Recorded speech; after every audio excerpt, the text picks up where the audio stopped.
እንደምን አድራችኋል ክቡራን ተመልካቾች ከአዲስ ቀን ስፖርታዊ መረጃዎችን ለእናንተ የምናደርስበት ሰዓት ላይ ደርሰናል። ሀና ታሪኩ አብሬያችሁ ቆይታ አደርጋለሁ። ስንቄ ባንክ የስፖርት ዘገባ አጋራችን ስለሆነ እናመሰግናለን። ቅድሚያ የምናደርገው በሳምንቱ የመጨረሻ ቀናት በጎዳና ላይ ሩጫዎች ኢትዮጵያን አትሌቶች ያስመዘገቡትን ውጤት እንመለከታለን። ኢትዮጵያዊቷ አትሌት በህንድ ትላንትና በተደረገው ውድድር ደግሞ አትሌት ደጊቱ አዝመራው የኮልኮታን የ25 ኪሎ ሜትር ውድድር በአሸናፊነት አጠናቃለች። እቺ አትሌትም ውድድሯን ለማጠናቀቅ 1 ሰዓት ከ19:36 ሰከንድ ወስዶባታል። የ25 ኪሎ ሜትሩን ለማጠናቀቅ ይህንንም ውድድር ስታሸንፍ ይሄ ለሁለተኛ ጊዜም ሆኖ ተመዝግቧል። ሌላኛው ኢትዮጵያዊት አትሌቶችም ከሁለተኛ ደረጃ ጀምሮ ያለውን ደረጃ ይዘዋል። ሱቱሜ ከበደ፣ መሰለች አየለው፣ ጉፍቱ ጣሂር፣ ዘመኗ ደመላውና ነጻነት ታፈረ ከ2 እስከ 6ኛ ያሉ ደረጃዎችን ሲይዙ በወንዶች ግን ኡጋንዳዊው አትሌት ጆሹዋ ቺፕቼጌ አሸናፊ ሆኗል። ትላንትና በተከናወኑ የጎዳና ላይ ሩጫ ውድድሮች በጓንጆ የተደረገውን የማራቶን ውድድር ደግሞ ኢትዮጵያዊ አትሌት አፈወርቅ መስፍን በቀዳሚነት ውድድሩን አጠናቋል። አፈወርቅ ውድድሩን ለማጠናቀቅም ደግሞ 2 ሰዓት ከ12 ደቂቃ ከ23 ሰከንድ ወስዶበታል። አትሌት ጋዲሳ ደምሴ ደግሞ በተመሳሳይ የታይፔ ማራቶን የቦታውን ክብረ ወሰን በማሻሻል ጭምር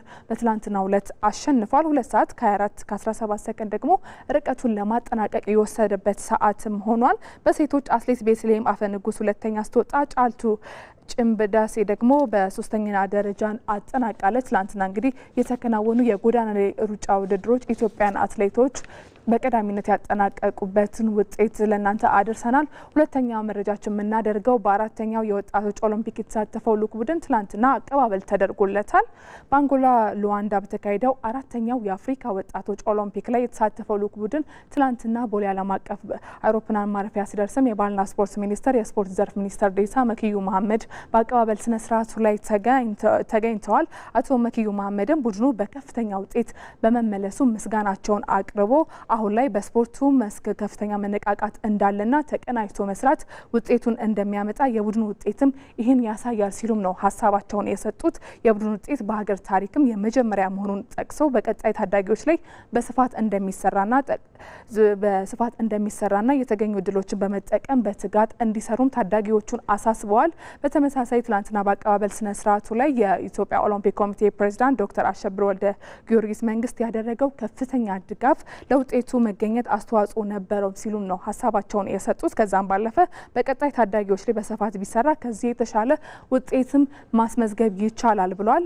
እንግዲህ በአንጎላ በተደረገው ውድድር ላይ ኢትዮጵያ በ7 የስፖርት አይነቶች 8 ወርቅ፣ 9 ብርና 16 ናሶችን በድምሩም 33 ሜዳሊያዎችን በማግኘት ነበር ያጠናቀቀችው። ትላንትናም ልዑካን ቡድኑ አቀባበል ተደርጎለታል። ሌላኛው መረጃችን ጀግናው አበበ ቢቂላ ማራቶን እናስታውሳለን። አበበ ቢቂላ በጃፓን ካስማ ከተማ ነው የተካሄደው። ይሄ የግማሽ ማራቶን ውድድር ትላንትና ነበር የተደረገው።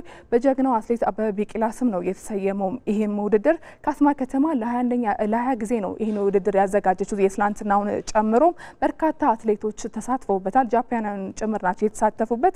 ኢትዮጵያዊ አትሌት ግን ደረሰ ጣሰው ውድድሩን በአንደኝነትም አጠናቋል።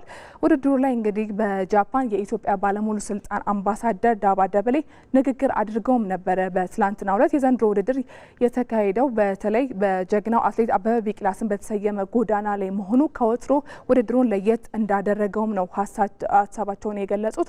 ለዚህም ደግሞ ለካስማ ከንቲባና አስተዳደርም ምስጋናቸውን አቅርበዋል። አበበ ቢቂላ ለኢትዮጵያም ለአፍሪካም የመጀመሪያ የማራቶን የወርቅ ሜዳሊያ ከማግኘት ባሻገር በባዶ እግሩ ሮጦም እስካሁን ድረስ ዓለም ያልዘነጋውን ትልቅ ደማቅ ታሪክ ጽፎ ያለፈ አትሌት እንደሆነ እናስታውሳለን። በውድድሩም ከ1ኛ እስከ 3ኛ ለወጡ አትሌቶችም የኢትዮጵያ አየር መንገድ ሽልማት ስለማቅረቡም ነው ያገኘነው መረጃ የሚያመላክተው። ሌላኛው መረጃችን የሲቢኤ ኢትዮጵያ ፕሪሚየር ሊግን ይመለከታል። የሲቢኤ ኢትዮጵያ ፕሪሚየር ሊግ የ10ኛ ሳምንት ትላንትና የመጨረሻ ቀን ጨዋታዎች ተከናውነው 3 ጨዋታዎች ናቸው የተደረጉት። 3ቱም ጨዋታዎች በሚባል ደረጃ ባቻ ውጤት ተጠናቀዋል። የዕለቱ ተጠባቂ የነበረው የሲዳማ ቡናና የቅዱስ ጊዮርጊስ ጨዋታ አንዳቻ በሆነ ውጤት ተጠናቋል። በአዳማ ሳይንስና ቴክኖሎጂ ዩኒቨርሲቲ ስቴዲየም ነው ይሄ ጨዋታ የተደረገው። ጠንካራ ፉክክር የነበረበትም ጨዋታ ፍጹም ጥላውን በራሱ ላይ ሲዳማ ቡናን ቀዳሚ ያደረገች ግብ አስቆጥሮ ነበር። ነገር ግን ሲዳማ ቡና ሙሉ 3 ነጥብ አሳካ ተብሎ ሲጠበቅ በ90ኛው ደቂቃ ላይ ደግሞ ለቅዱስ ጊዮርጊስ ሀብታሙ ጉልላት ነው ያቻነቷን ግብ ያስቆጠረው። ሲዳማ ቡና ተከታታይ ሁለተኛ ጨዋታውን አቻ ሲወጣም በውድድር ዓመቱ ለሶስተኛ ጊዜ ነው ነጥብ መጋራት የቻለው። ከፋሲል ከነማ ጋር ያለውን የነጥብ ልዩነትም ወደ 3 ማስፋት የሚችልበትን እድል ሳይጠቀምበት ቀርቷል። ፋሲል ከነማ በ20 ነጥብ ሁለተኛ ደረጃ ላይ፣ ሲዳማ ቡና ደግሞ በ21 ነጥብ የፕሪሚየር ሊጉ አናት ላይ ስለመቀመጡ እናስታውሳለን። ቅዱስ ጊዮርጊስ የትናንቱን ጨዋታ ጨምሮ ካለፉት 5 ጨዋታዎች አንድ ጨዋታ ብቻ ነው ማሸነፍ የቻለው። በአዲስ አበባ ስቴዲየም ቀን 7 ሰዓት ላይ የተደረገውን ጨዋታ ስንመለከት ድሬዳዋ ከተማ ከአዳማ ከተማ አንድ አቻ ተለያይተዋል። ለድሬዳዋ ከተማ ያሬድ ታደሰ ሲያስቆጥር፣ ነቢል ኑር ደግሞ ለአዳማ ከተማ አቻ የሆነችውን ግብ ያስቆጠረ ተጫዋች ነው። በሌላ ጨዋታ መቻል ከኢትዮ ኤሌክትሪክ ያገናኘው መራገር በአዲስ አበባ ስቴዲየም ነው ጨዋታ የተደረገው። 0-0 በሆነ ውጤት ነው የተጠናቀቀው። ኢትዮ ኤሌክትሪክ በመጀመሪያው አጋማሽ በግብ ሙከራ ረገድ የተሻለ ቢሆንም በሁለተኛው አጋማሽ ሁለቱም ቡድኖች ግብ ለማስቆጠርና አሸንፎ ለመውጣት የተለያዩ ጥረቶችን ቢያደርጉም ሳይሳካላቸው ቀርቶ የሲቢኤ ኢትዮጵያ ፕሪሚየር ሊግ የ10ኛ ሳምንት የመጨረሻ ቀን ጨዋታ ባቻ ውጤት እንዲጠናቀቅ አስችሎታል። ሌላኛው መረጃችን የሚያመለክተው ደግሞ የኢትዮጵያ ካራቴ ፌዴሬሽን አዘጋጅነት በተካሄደው ውድድር ኢትዮጵያ በቀዳሚነት አጠናቃለች። በኢትዮጵያ አስተናጋጅነት የተካሄደው 15ኛው የምስራቅ አፍሪካ ካራቴ ሻምፒዮና በኢትዮጵያ የበላይነት ሲጠናቀቅ ሶማሊያ፣ ኬንያ፣ ማዳጋስካር እና ሱዳን ደግሞ ተሳትፈዋል። ከ100 በላይ የሚሆኑ የልኡካን ቡድኖች ከ100 በላይ የሚሆኑ ተሳታፊዎች ናቸው መሳተፍ የቻሉት። በዚህ ውድድር ላይ ኢትዮጵያ 24 ሜዳሊያዎችንም አስገኝታለች። በመድረኩም የተገኙት የአፍሪካ ካራቴ ፌዴሬሽን ፕሬዚዳንት ሱሌይማን ጌሚ ኢትዮጵያ ቀጣይ ትላላቅ ውድድሮችን የማዘጋጀት አቅም አላት ሲሉም ነው ሀሳባቸውን የገለጹት። ከ100 በላይ ተወዳዳሪዎችን ያሳተፈው ይህ ውድድር የኢትዮጵያን ገጽታ ከመገንባት አንጻር ትልቅ ሚና እንዳለው የባህልና ስፖርት ሚኒስቴር የስፖርት ዘርፍ ሚኒስትር ዴኤታ መክዩ መሐመድ ተናግረዋል። ከዚህም ባለፈ ደግሞ ውድድሩን ለማዘጋጀት ከ2 ወር ያነሰ ጊዜ ብቻ እንደነበረው የገለጸው የኢትዮጵያ ካራቴ ፌዴሬሽን ፕሬዚዳንት ሙሉነህ ጎሳኤ በበኩሉ ኢትዮጵያ ስኬታማ ዝግጅት ማድረጓን ተናግሮ የካራቴ ስፖርት በሀገራችን የቆየ ታሪክ ያለውና እንደ ማህበረሰብ በስነ ምግባር የታነጹ ትውት ጠንካራ ኃላፊነት የሚሰማውን ትውልድ ለመፍጠርም እየተሰራ ስለመሆኑም ነው ያመላከቱት። በሻምፒዮናም ኢትዮጵያ 12 የወርቅ 9 የብርና 3 የነሐስ ሜዳሊያዎችን በድምሩም 21 ሜዳሊያዎችን በማግኘት በቀዳሚነት አጠናቃለች። ሌላኛው መረጃችን እንግዲህ 35ኛው የአፍሪካ ዋንጫ ትላንትና በይፋ በሞሮኮ አስተናጋጅነት ተጀምሯል። ሞሮኮም የመጀመሪያ ጨዋታውን በማሸነፍ በድል ጀምራለች። ዋንጫውን ያሸንፋሉ ተብሎ ቅድመ ግምት ካገኙት ሀገራት መካከል አዘጋጇ ሞሮኮ ትጠቀሳለች። ትላንትና በመክፈቻ ስነ ስርዓቱ ላይም የፊፋው ፕሬዚዳንት ጂያኒ ኢንፋንቲኖና የካፍ ፕሬዚዳንት ፓትሪስ ሞሴፔ ተገኝተዋል። የአፍሪካ ዋንጫ አስተናጋጇ ሞሮኮ ኮሞሮስን 2-0 በሆነ ውጤት በማሸነፍ ነው የመጀመሪያ የምድብ ጨዋታውን በድል የፈጸመችው። ትላንትና እንግዲህ ለሞሮኮ ደግሞ ብራሂም ዲያዝ እና ኤሊ ካቢ ግቦችን ያስቆጠሩ ተጫዋቾች ናቸው። የኦሎምፒያኮሱ አጥቂ ኤሊ ካባ በመክፈቻ አስደናቂ የሆኑ ግቡን አስቆጥሯል። በትላንትናው ዕለት የሞሮኮ ልዑል ማላይ ሀሰን በስማቸው በተሰየመው ስቴዲየም ላይ ጨዋታውን ከማስጀመር በተጨማሪም ጨዋታውን ታድመዋል። እንዲሁም የሞሮኮ ብሔራዊ ቡድን የመክፈቻውን ጨዋታ ሲያሸንፍ በስቴዲየሙ ተገኝተዋል። የአፍሪካ ዋንጫን የማሸነፍ ግምት ያገኘችው ሞሮኮ 19 ተከታታይ ጨዋታዎችን ያለማሸነፍ ጉዞዋን አስቀጥላለች። ይህ ማለት ደግሞ 20 ወራትን ሳትሸነፍ ዘልቃለች። ሞሮኮ ካምሮስን 5 ጊዜ አግኝታ 4ቱን በማሸነፍም የበላይነት አላት። የሰሜን አፍሪካዊት ሀገር 1976 ላይ የአፍሪካ ዋንጫን እንዳነሰች እናስታውሳለን። ዘንድሮ ግን ቅድመ ግምት እየተሰጧት ከሚገኙ ሀገራት መካከል ትገኛለች። ዋንጫውን ያሸንፋሉ ተብሎ ከሚጠበቁት ሀገራት መካከል የአፍሪካ ዋንጫ ዛሬም የምድቡ የሁለተኛ ቀን ጨዋታዎች ቀጥለው ይደረጋሉ። በምድብ 1 ማሊ ከዛምቢያ ቀን 11 ሰዓት ላይ ነው የሚገናኙት። ምዕራብ አፍሪካዊቷ ሀገር ማሊዎች በቤልጅየማዊ አሰልጣኝ ቶሚ ሴንት ፊት የሚመሩ ሲሆን በአውሮፓ ሀገራት የሚጫወቱ በርካታ ተጫዋቾችን በስብስባቸው ውስጥ አካተዋል። ዛምቢያዎች በአንጻሩ የሌስተር ሲቲውን ፓቲሰን ዳኩን ጨምሮ ሌሎች ተጫዋቾችን አጣምረው ዛሬ የመጀመሪያ ጨዋታቸውንም ያደርጋሉ። ከዚህ ቀደም ሁለቱ ብሔራዊ ቡድኖች 6 ጊዜ ሲገናኙ ዛምቢያ 2 ጊዜ ስታሸንፍ ማሊ 1 ጊዜ በሶስቱ ደግሞ አቻ ተለያይተዋል። በምድብ 2 ደግሞ ደቡብ አፍሪካ ከአንጎላ ነው ጨዋታቸውን የሚያደርጉት። ሌላኛው ዛሬ ምሽት በዚሁ ምድብ ላይ የሚደረገው ጨዋታ በተለይ ደቡብ አፍሪካ ከአንጎላ የሚያደርጉት ጨዋታ 19 ጊዜ ተገናኝተዋል። ደቡብ አፍሪካ 9 ጊዜ በማሸነፍ የበላይነትን ይዛለች። ይህም ደግሞ የዛሬውን ጨዋታ በቀላሉ ልታሸንፍ እንደምትችል ቅድመ ግምቶች እንዲሰጧት አድርጓል።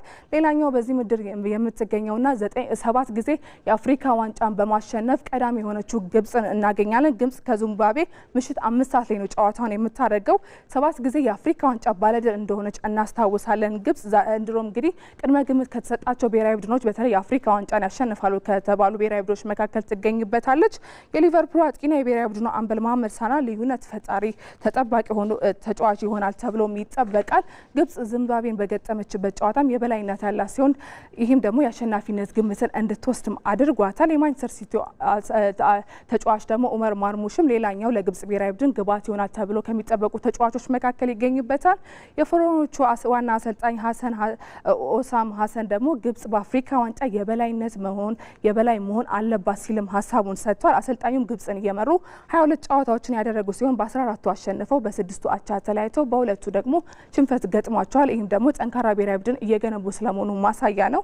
ወደ ሞሮኮ የመጣ ነው ዋንጫን ለማሸነፍ ነው ብለዋል።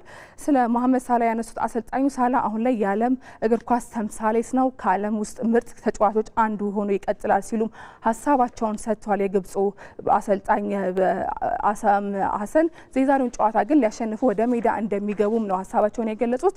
ሌላኛው መረጃችን የ17ኛ ሳምንት የእንግሊዝ ፕሪሚየር ሊግን ይመለከታል። ትናንትና አንድ ጨዋታ ተከናውኖ ነበር። አስቶን ቪላ በሜዳው ማንቸስተር ዩናይትድን አስተናግዶ 2-1 በሆነ ውጤት አሸንፏል። በቪላ ፓርክ ነው ይህ ጨዋታ የተከናወነው። አስደናቂ ጉዞን በሊጉ እያደረገ የሚገኘው አስቶን ቪላም የማሸነፊያ ግብም ደግሞ ሞርጋን ሮጀርስ ሲያስቆጥር የማንቸስተር ዩናይትድን ብቸኛ የማስተዛዘኛ ግብ ኩንሃ ነው ከመረብ ማሳረፍ የቻለው። አስቶን ቪላ ማሸነፉን ተከትሎም በአጠቃላይ በሁሉም ውድድሮች 10 ተከታታይ ጨዋታዎችን አሸንፏል። አሰልጣኝ ኡናይ ኤመሪ ፕሪሚየር ሊጉ ከተጀመረ በኋላ ባስመዘገቡት ውጤት ይሰናበታሉ ሲባል የኋላ ግን ቡድኑም ያህል አስደናቂ ጉዞን እያደረገ እንደሆነ እንዲሁም አሸናፊ ቡድን እየገነቡ ስለመሆኑ ተመልክተናል። በትላንትናው ጨዋታም ቪላ የትላንቱን ድል ተከትሎም ከመሪው አርሰናል የፕሪሚየር ሊጉ መሪ አርሰናል እንደሆነ ይታወቃል። ከአርሰናልም በ3 ነጥብ ዝቅ ብሎ 3ኛ ደረጃ ላይ ተቀምጧል። በትላንትናው ጨዋታ ደግሞ ለማንቸስተር ዩናይትድ እጅግ መጥፎ የተባለው ዜና ደግሞ የአምበሉ ብሩኖ ፈርናንዴዝ ጉዳት አስተናግዶ መውጣት ነው። በአሰልጣኝ በተለይ ብሩኖ ፈርናንዴዝ ምን ያህል ለማንቸስተር ዩናይትድ አሁን ላይ ጠቃሚ ተጫዋች ስለመሆኑ እናስታውሳለን። በተለይ ደግሞ ብራሂም ኤምቤሞና አማድ ዲዮሎ አሁን ላይ በስብስብ ውስጥ አለመካተታቸው ደግሞ የብሩኖ ፈርናንዴዝ የማንቸስተር ዩናይትድን ሌላኛው ራስ ምታት ስለፈጠረም ተገልጿል። ማንቸስተር ዩናይትድ በሊጉ እንኳን ያደረጋቸው ካለፉት 5 ጨዋታዎች 2ቱን ብቻ ነው ማሸነፍ የቻለው። አስቶን ቪላ ደግሞ ይሄ ማንቸስተር ዩናይትድን ሲያሸንፍ ከ2022-23 በኋላ ለመጀመሪያ ጊዜ ሆኗል። ሩበን አሞሪም ከጨዋታው መጠናቀቅ በኋላ በሰጡት ሀሳብም ጨዋታውን የተመለከተ ሁሉ የተሻለ ቡድን እንደነበርን ያውቃል፣ ነገር ግን እድለኞች አልነበርንም ብለዋል። በተለይ ብሩኖ ፈርናንዴዝ ከወጣ በኋላ ከሜዳ በጉዳት ከወጣ በኋላ እድለኞች አልነበርንም፣ በእድገት ላይ ነን፣ ለአንዳንድ ነገሮችን ማስተካከል አለብን ሲሉም ከነችግሮቻችን ግን ጥሩ ቡድንን ተመልክቻለሁ ሲልም ነው ሀሳቡን የሰጠው። ትናንትና ማንቸስተር ዩናይትድ 5ኛ ሽንፈቱን አስተናግዷል። ዛሬ የእንግሊዝ ፕሪሚየር ሊግ 17ኛ ሳምንት የመጨረሻ ጨዋታም ፉላም ከኖቲንጋም ፎረስት በሚያደርጉት ጨዋታ ፍጻሜውን ያገኛል። በዛሬው ጨዋታም ሁለቱ ክለቦች በሊጉ ተከታታይ ድሎችን ለማስመዝገብ ወደ ሜዳ ይገባሉ ተብሎ ይጠበቃል። ከዚህም ቀደም እንግዲህ 104 ጊዜ ሲገናኙ ፉላም 46 ጊዜ በማሸነፍ የበላይነት አለው። ካለፉት 4 ጨዋታዎች ሁሉንም ማሸነፉ ደግሞ ፉላም ቅድመ ግምት እንዲሰጠው አድርጓል። ኖቲንጋም ፎረስት በ18 ነጥብ 17ኛ ደረጃ ላይ፣ ፉላም ደግሞ በ20 ነጥብ 15ኛ ደረጃ ላይ ሆኖ ነው የዛሬውን ጨዋታ የሚያከናውኑት። ሌላኛው መረጃችን ስፔን ላሊጋን ይመለከታል። በስፔን ላሊጋ ትላንትና መሪው ቪያሪያልን የገጠመው ባርሴሎና 2-0 በሆነ ውጤት በማሸነፍ መሪነቱን አጠናክሯል። የባርሴሎናን የማሸነፊያ ግብ ደግሞ ራፊኒያና ላሚን ያማል ናቸው ማስቆጠር የቻሉት። በጨዋታው በቪያሪያል በኩል ራናቶ ቪጋ ላሚን ያማል ላይ በሰራው ጥፋት በቀይ ካርድ ከሜዳ ተሰናብቷል። ባርሴሎና በ10ኛ ሳምንት በኤል ክላሲኮ በሪያል ማድሪድ ከተሸነፈ ወዲህ የትላንትናውን ጨምሮ በላሊጋው አንድም ጨዋታ መሸነፍ አልቻለም። 15ኛ ተከታታይ ድሉን ነው ትላንትና ያስመዘገበው። ከተከታዩ ሪያል ማድሪድን በ4 ነጥብ ልዩነት የላሊጋውን መሪነት ያጠናከረበትን ውጤትም አስመዝግቧል። በሌላ የስፔን ላሊጋ ጨዋታ ደግሞ ጂሮናን የገጠመው አትሌቲኮ ማድሪድ 3-0 በሆነ ውጤት በማሸነፍ በሁሉም ውድድሮች 5ኛ ተከታታይ ድሉን አስመዝግቧል። ድሉን ተከትሎም አትሌቲኮ ማድሪድ በ37 ነጥብ 3ኛ ደረጃ ላይ ተቀምጧል። ከመሪው ባርሴሎና ግን የነጥብ ልዩነቱን ስንመለከት በ7 ነጥብ ሩቋል የዲያጎ ሲሞኔ ስብስብ። ሌላኛው ጨዋታ ደግሞ ሪያል ቤትስን ከሄታፌ ያገናኘው ጨዋታ ሲሆን ሪያል ቤትስ 4-0 በሆነ ውጤት አሸንፏል። ሪያል ቤትስ ከተከታታይ 2 ጨዋታዎች ነጥብ በኋላ ወደ ድል የተመለሰበትን ውጤት ነው ማስመዝገብ የቻለው። ኤልቼ ከሪያል ቫይካኖ በተመሳሳይ 4-0 የተጠናቀቀው የትናንት ውጤቶች ናቸው። የ16ኛ ሳምንት የጣሊያን ሴሪያ ጨዋታዎችም ትናንት ቀጥለው ሲደረጉ ደካማ የውድድር ዓመትን ያሳለፈ የነበረው ፊዮሬንቲና ለመጀመሪያ ድሉን በጣሊያን ሴሪያ አሳክቷል። በትላንትናው ዕለት ዩዲኔዜን የገጠመው ፊዮሬንቲና 5-1 አሸንፎ ነው የመጀመሪያ ድሉን ያሳካው። ነጥባቸውንም 9 በማድረስ በነበሩበት 20ኛ ደረጃ ላይ ሲቀመጡ ዩዲኔዜ ደግሞ 11ኛ ደረጃ ላይ ተቀምጧል። ካግላሪ ከወራጅ ቀጠና ውስጥ ከሚገኘው ፒሳ ጋር ተጫውተው 2 አቻ ተለያይቷል። ካግላሪ በእጁ የገባውን 3 ነጥብ ነው ትላንትና አሳልፎ መስጠት የቻለው። በሌላ ጨዋታ ቶሪኖ ሳስሎን አሸንፏል። ቶሪኖ ደግሞ በሴሪያው ለተከታታይ ሁለተኛ ጊዜ ነው ማሸነፍ የቻለው። አትላንታ ጂኖዋን 1-0 አሸንፏል። የአትላንታን ብቸኛ የማሸነፊያ ግብ በ46ኛው ደቂቃ ላይ ቪቲኒያ ነው ማስቆጠር የቻለው። አትላንታ ሁለተኛ ተከታታይ ድሉን ነው በሴሪያው ማስመዝገብ የቻለው። የትላንትና ያስመዘገበውን ውጤት ጨምሮ በ22 ነጥብ 9ኛ ደረጃ ላይ ሲቀመጥ ጂኖዋ በ14 ነጥብ 16ኛ ደረጃ ላይ ተቀምጧል። ቀጣዩ መረጃችን የጀርመን ቡንደስሊጋን ይመለከታል። የ15ኛ ሳምንት የጀርመን ቡንደስሊጋ የቡንደስሊጋው መሪ ባየር ሙኒክ ሄዲኔምን በሰፊ የግብ ልዩነት በማሸነፍ መሪነቱን ያጠናከርበትን ውጤት አስመዝግቧል። ከሜዳ ውጭ ተጉዞ ነው ሄዲኔምን የገጠመው ባየር ሙኒክ ትላንትናም 4-0 ነው አሸንፎ መመለስ የቻለው። ጆሴፕ ስታኒሺች እና ማይክል ኦሊሴ በመጀመሪያው አጋማሽ እንዲሁም ደግሞ ዲያዝ ሮቨን ሉዊስ ዲያዝ እና ሃሪኬን ደግሞ በሁለተኛው አጋማሽ የሙኒክን የአሸናፊነት ግቦች ያስቆጠሩ ተጫዋቾች ናቸው። ድሉን ተከትሎም የባቫሪያኑ ክለብ 41 ነጥቦችን በመያዝ መሪነቱን አጠናክሯል። ከተቀጣዩ ቦሩሲያ ዶርትመንት ያለውን የነጥብ ልዩነት 9 ሲያደርስ የትላንትና ሽንፈት የገጠመው ሄዲኔም ደግሞ በ11 ነጥብ 17ኛ ደረጃ ላይ ተቀምጧል። የቡንደስሊጋው መሪ ባየር ሙኒክ 15 ጨዋታዎች 13ቱን ሲያሸንፍ 2 ብቻ ነው አቻ ማጠናቀቅ የቻለው። አንድ ጨዋታ አልተሸነፈም። ይህም ደግሞ ጠንካራ ጉዞን እያደረገ ስለመሆኑ ማሳያ ነው። በሌላ ጨዋታ ወራጅ ቀጠና ውስጥ የሚገኘው ሜንዝ ሴንት ፓውልን አቻ ተለያይቷል። በሜንዝ ሜዳ ነው የተደረገው ይህ ጨዋታ ያለምንም ግብ ነው የተጠናቀቀው። ውጤቱን ተከትሎ ሜንዝ በ8 ነጥብ 18ኛ ደረጃ ላይ ሲቀመጥ ሴንት ፓውል ደግሞ በ12 ነጥብ 16ኛ ደረጃ ላይ ተቀምጧል። በዝርዝር ወደምንመለከተው ጉዳያችን እናልፋለን።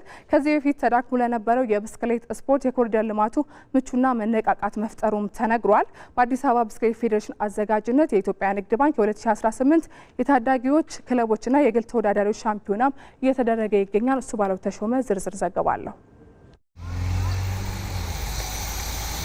ኢትዮጵያ ከዚህ ቀድሞ ትታወቅበት ከነበረው የአትሌቲክስ ስፖርት ባሻገር አሁን ላይ በሌሎች ስፖርቶችም ውጤታማ እየሆነች ትገኛለች። በቅርቡ በአንጎላ አስተናጋጅነት ሉዋንዳ ላይ በተደረገው የአፍሪካ ወጣቶች ጨዋታ በብስክሌት ስፖርት 2 ወርቅ 2 ብርና 1 ነሐስ መመዝገቡ ለዚህ ማሳያ ነው። የዚህ ውጤት መመዝገብም በስፖርቱ ላይ ትልቅ መነቃቃትን እየፈጠረ ይገኛል። በአዲስ አበባ ብስክሌት ፌዴሬሽን አዘጋጅነት የኢትዮጵያ ንግድ ባንክ የ2018 የታዳጊዎች ክለቦችና የግል ተወዳዳሪዎች ሻምፒዮና እየተደረገ ይገኛል። የአዲስ አበባ ከተማ አስተዳደር ብስክሌት ፌዴሬሽን ጽህፈት ቤት ኃላፊ የሆኑት አቶ ሲሳይ ተረፈ የኮሪደር ልማቱ የፈጠረውን አጋጣሚ በመጠቀም የከተማዋንና የሀገርን ስም የሚያስጠሩ ተተኪ ብስክሌተኞችን ለማፍራት ከሚሰሩ ስራዎች መካከል ውድድሩ አንዱ መሆኑን ተናግሯል። ውድድሩ ዓላማ 3 ዓላማዎችን ያቀፈ ነው ብለን የተነሳ ነው። ያው የመጀመሪያው በክቡር ጠቅላይ ሚኒስትሩና በከተማ አስተዳደሩ አማካኝነት የተገነቡ የኮሪደር ልማቶች አሉ። እነዚህ የተገነቡ የኮሪደር ልማቶች ለህብረተሰቡ ንቅናቄ ለመፍጠር ግንዛቤ ለመፍጠር ብስክሌት ስፖርት እንዲስፋፋ እንዲያድግ ነው አንደኛው ዓላማው። ሁለተኛው ዓላማ ከተማ አስተዳደርን ወክለው በየተለያየ ካታጎሪ የሚሳተፉ ስፖርተኞችን መመልመል ነው። ለምሳሌ ታዳጊዎች አሁን ጥር ላይ ሀገር አቀፍ ውድድር አለ። በዚህ ሀገር አቀፍ ውድድር በታዳጊዎች ብቁ ስፖርተኞችን መመልመል ነው። ኃላፊው ውድድሩ ተወዳዳሪዎች አቋማቸውን የሚለኩበት እንደሆነ ማክለዋል። ታዳጊዎች አሉ፣ ክለቦች አሉ፣ ቡድኖች አሉ፣ የቀድሞ ብስክሌተኞች አሉ። አቋማችን የቱ ጋር ነው ያለው ብለው ራሳቸውን እንዲገመገሙ፣ በቀጣይ ደግሞ ከነዚህ ክፍተታቸው ተነስተው ራሳቸውን የሚያርሙበት ውድድር እንዲሆን ነው ማለት ነው። የአዲስ አበባ ብስክሌት ፌዴሬሽን የበላይ ጠባቂ የሆኑት ረዘነ በየነ በበኩላቸው ውድድሩ ከውድድርነት ባለፈ ንቅናቄን መፍጠሩንና ከዚህ በፊት ተዳክሞ ለነበረው የብስክሌት ስፖርት የኮሪደር ልማት ምቹነት መነቃቃትን መፍጠሩን ተናግሯል። ብቻ ሳይሆን እንቅስቃሴ መፍጠሩ ቀላል ነገር አይደለም። አሁን አንጎላ ላይ ምናምን ሄዶ የኛ ልጆች ወርቅ አግኝተው መጥተዋልና ብስክሌቱን የበለጠ ያነቃቀዋል። ከበፊት የነበረ ብስክሌት እየተዳከመ ነበር። አሁን በተለይ ደግሞ በዚህ በኮሪደር ልማት በተሰሩት መንገዶች ምክንያት ብስክሌት እየመጣ ነውና ትልቅ ነገር እየተሰራ ነው። ለብስክሌት ለአዲስ አበባ ብስክሌት ፌዴሬሽን ትልቅ ግብዓት ነው ብለን ነው የምናየው። ተወዳዳሪዎች በበኩላቸው የውድድሩ መዘጋጀት አቅማቸውን እንዲያሳዩ እንደረዳቸው ተናግሯል። እንደዚህ አይነት ውድድሮች በተዘጋጁ ቁጥር እኛ አቅማችንን የምናሳይበት ቦታ ይመስለኛል። እንደዚህ አይነት ውድድሮች ሲዘጋጁ ማለት ነው። ውድድሮች ካልተዘጋጁ ግን እየሰራ አቅም ማታሳይበት ሁኔታ ይፈጠራል እና እንደዚህ አይነት ውድድሮች መዘጋጃቸው በጣም ጥቅም አለው። አቅም ተሰጥኦ ያላቸው ብዙ ልጆች አሉ። እነሱ ከታዳጊ ጀምሮ እስከ ኮርስ ድረስ ያሉት እነሱ በርትተው እንዲሰሩ ያደርጋል። ውድድሮች ፉክክር በበዛ ቁጥር በትላንትናው ዕለት ከወሎ ሰፈር አደባባይ ወደ ኡራኤል በሚወስደው ጎዳና በተደረገ ውድድር በማውንት ታዳጊ ወንዶች 17 ኪሎ ሜትር በሸፈነ ውድድር ሚሊዮን ብዙነህ ቀዳሚ ሆኖ ሲያጠናቅቅ ያሬድ መላኩና ካሊድ ኒዛሪ ተከታትሎ ገብተዋል። በማውንተን ታዳጊ ሴቶች 13.6 ኪሎ ሜትር በሸፈነ ውድድር ደግሞ ሃና ተሻለ ቀዳሚ ሆና ስታጠናቅቅ አሳንቲ ቦሪና ምረት ገብሬ ተከታትሎ ገብተዋል። በማውንተን አዋቂ ወንዶች 24.8 ኪሎ ሜትር በሸፈነ ውድድር ሀቢብ ሃይደር ቀዳሚ ሆኖ ሲያጠናቅቅ ፍራውል ብራኑና ጲኒኤል አባተ ተከታትሎ ገብተዋል። በክለቦች ብርቱ ፉክክር በታየበትና 71.3 ኪሎ ሜትር በሸፈነ ውድድር ሸምሰዲን ሬድዋን ከኤሌክትሪክ ቀዳሚ ሆኖ ሲያጠናቅቅ ሰለሞን አለሙ ከአዲስ አበባ ፖሊስና ዮሐንስ ታሪኩ ከሸገር ከተማ ተከታትሎ ገብተዋል። በዕለቱ በኮርስ ውድድር ቮላት አሸናፊዎች የብር ሽልማት ተበርክቶላቸዋል። ከ5 ክለቦችና ታዳጊ ፕሮጀክቶች የተውጣጡ ከ200 በላይ ሴትና ወንድ ተወዳዳሪዎች የተካፈሉበት የሚገኘው የኢትዮጵያ ንግድ ባንክ የብስክሌት ውድድር የፊታችን ታህሳስ 19 ከተባበሩት አደባባይ ወደ ፍየል ቤት በሚወስደው ጎዳና በሚደረግ የማጠቃለያ ውድድር ፍጻሜውን ያገኛል። በጣሊያን ሱፐር ካፕ ዛሬ ምሽት የፍጻሜ ጨዋታ ይደረጋል። ናፖሊና ቦሎኛ መካከል ነው የሚደረገው። ናፖሊ እንግዲህ ኤሲ ሚላንን አሸንፎ ቦሎኛ ደግሞ ኢንተር ሚላንን በግማሽ ፍጻሜ አሸንፎ ነው ለዛሬው ጨዋታ የበቁት። የሱፐር ካፕ ውድድር ከ2023 ጀምሮ በሳውዲ አረቢያ እየተደረገ ይገኛል። ሁለቱም ክለቦች እንግዲህ በ11ኛው ሳምንት በጣሊያን ሴሪያ ተገናኝተው ቦሎኛ ማሸነፉ ደግሞ ጨዋታውን ይበልጥ ሊያሸንፍ እንደሚችል ትኩረቶች እንዲሰጡ በርስ በርስ ባላቸው ግንኙነትም በመጨረሻዎቹ ጨዋታዎች ቦሎኛ ሁለቱም በማሸነፍ የበላይነት ስላለው ደግሞ ጨዋታውን ሊያሸንፍ እንደሚችል ቅድመ ግምቶች እንዲሰጡም አድርጓል። ይህ ተጠባቂ ጨዋታ ዛሬ ምሽት ናፖሊና በቦሎኛ መካከል ይደረጋል። ተመልካቾች ለሰዓቱ የነበሩ ስፖርታዊ መረጃዎቻችን እኚህን መስሉ ነበር። በእኔ በኩል አበቃ።